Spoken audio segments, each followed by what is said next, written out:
Hello again. In the last media skills video, we talked to you about how to put together a press release. So in this video, I'm going to talk about what happens after the press release has gone. You've written it out, you've sent it off to the newspapers, the radio and the television, and you're very happy. And suddenly the phone rings. See? So it's the local radio station and they'd like to do an interview with you. Well, you can't refuse because you sent the information out because you wanted a bit of attention for your project, whatever that might be. At this point, it's very natural to be worried because you've not done this before and you're thinking, oh, what do I do now? Well, what you should be doing is preparing for the interview. And that's what we're going to talk about in this video. When the call comes, make sure that you're absolutely clear about what's actually happening. Who is it that's calling? Where are they calling from and what kind of interview do they want? It's important to ask how long the interview is going to be because if it's only a news clip then you need to get all your facts into one short space of time. But if it's going to be a full-scale interview, well, it could run from 2.5 minutes to 5.5 minutes depending on how much time the programme has and how interesting your piece is going to be to them. But my advice is always to keep your responses nice and tight, concise and factual, and have enough information with you that you can actually talk over a longer period of time if that happens to be the case. So always be forearmed with enough stuff to talk about. And remember, you're the person who sent this press release, you're the one who knows, so don't be worrying about what. You're the person who actually knows the stuff and you're the best person to answer the questions. Now, where's it going to be? Is it going to be at your place of work? Is it going to be at the project? Are they going to come and talk to you? That can be more interesting and you need to lay on something, have something happening that they can record. It gives the thing a little bit more colour. If you're going to the studio, don't be panicking. Make sure you find out where it is and when you have to be there and be early. It's also important when you're doing this to find out a wee bit about the content of the interview. What are they actually looking for so that you have your information tailor-made in your head and you know what you have to say.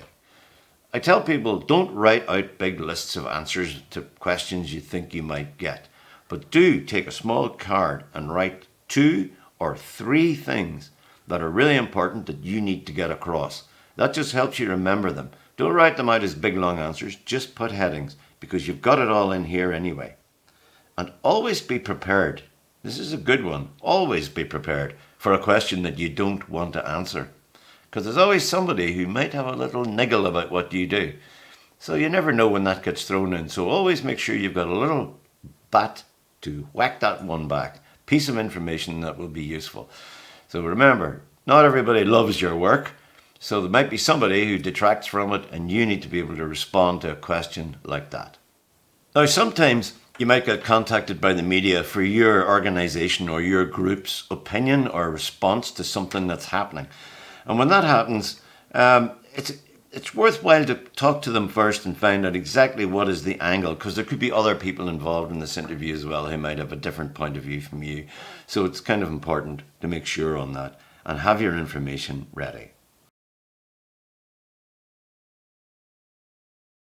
Now, when you get into a studio, be it television or radio, you need to know who the presenter is. Who's the person doing the interview? Get their name beforehand. Make sure you get that so that you can converse with them and sounds like you know what you're about. Also, pay attention to any instructions they give you about where to sit or when to talk, not to talk. But that'll all come as you get in there. It's going to be like a conversation. Check before you go in if there's any other people contributing to the same story you're talking about, because that could change the whole way you have to respond. They might have a different opinion from you. Now, things to do, simple. Pull up to the microphone and sit comfortably and they'll adjust where it ought to be. That's not your problem. Don't fiddle or fumble with it, and certainly don't drum your fingers on the table. And bring no paper because it rustles and it makes you sound, you have to keep looking at your notes and it's a pain. Don't do that. Just bring a little card that reminds you of, as I said, 3 things that are really important that you need to get across. Try where you can to maintain eye contact with the presenter because that works especially for TV. So the key thing, of course, is always answer the questions. Because if you wander off at a tangent, well, you lose your point. Now, give you a little checklist for things that you really need to do when you go to a studio for an interview. Relax is number 1. Number 2 is don't forget your 3 points on a card. Always very useful as a reminder. Number 3, answer the questions. Don't read answers that you've already prepared, because it'll sound terrible. Number 4, avoid statistics like the plague. Number 5, be prepared for a negative question. And number 6, never, ever lose your temper on air. Well, I hope those tips have been useful to you, and there are, of course, courses on all this stuff, but that's all going to come in due course.